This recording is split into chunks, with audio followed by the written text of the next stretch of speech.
tortures, les traitements inhumains, dégradants et cruels que nous avons notés lors des événements du 17 juin dernier, au Sénégal en général, et en Casamance et à Ziguinchor, ici en particulier.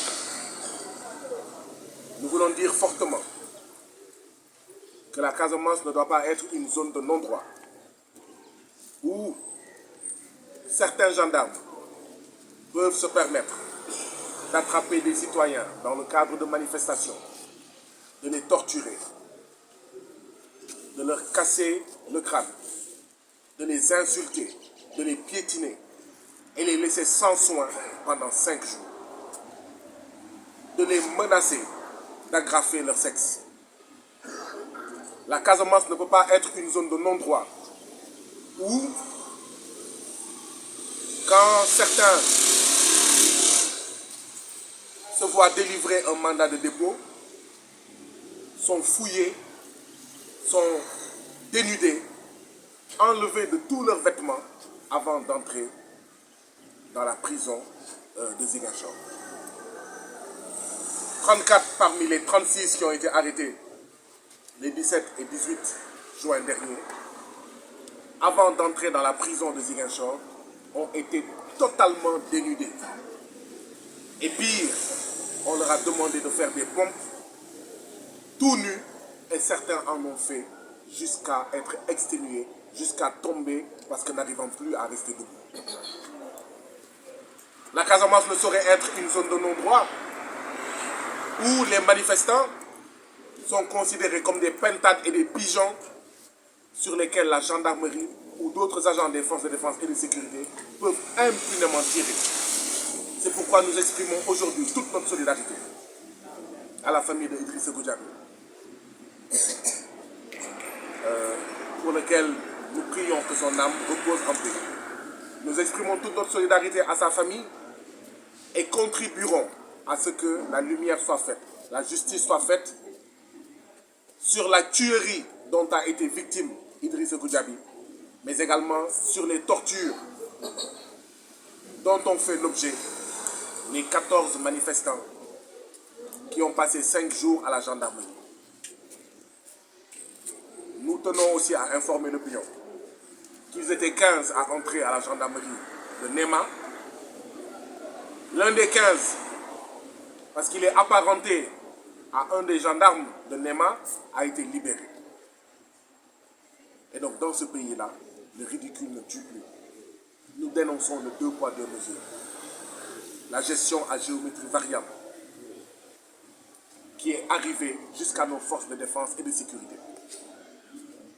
Ce qui s'est passé les 17 et 18 juin dernier à la gendarmerie de Néma, ce n'est pas de la gendarmerie, c'est de la voyouterie. Aujourd'hui, plus que jamais, nous exprimons notre respect et notre admiration à ces gendarmes, à ces policiers, à ces agents pénitentiaires qui font leur travail de manière digne, de manière respectueuse des droits et libertés des citoyens. Mais nous n'avons aucun respect et nous dénonçons ceux des gendarmes et des policiers qui en réalité sont des voyous, sont des bandits, drapés de la tenue de gendarmes et de policiers qu'ils discréditent en réalité. C'est pourquoi nous interpellons le président Macky Sall. Nous n'accepterons plus un autre Idrissa Goudiaby. Nous ne disons plus jamais ça. Nous n'accepterons plus un autre Cheikh Soratoul Youssouf Sagna qui a été torturé, ainsi que d'autres. Nous n'accepterons plus que la gendarmerie tire à balles réelles alors que la situation ne l'exige point et que certains parmi les victimes ont été aujourd'hui amputés du fait de ces tirs à balles réelles. Nous interpellons le président Macky Sall et son procureur pour faire la lumière sur ces cas de torture.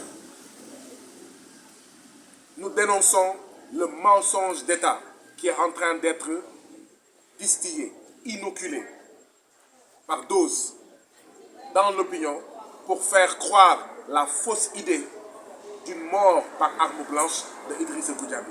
C'est un mensonge d'État. Et nous soutenons la volonté de la famille d'une contre-expertise afin de dire les réelles causes de sa mort qui, à n'en pas douter, sont liées à des tirs à balles réelles que la gendarmerie a eu à effectuer le 17 juin dernier. C'est pourquoi également nous lançons un appel à tous les électeurs pour aller récupérer leur carte d'électeur. Parce que tous ces actes, les uns plus graves que les autres, tous ces actes, les uns plus illégaux et ignominieux que les autres, doivent être sanctionnés. Et la meilleure manière de les sanctionner, c'est que ce 31 juillet prochain,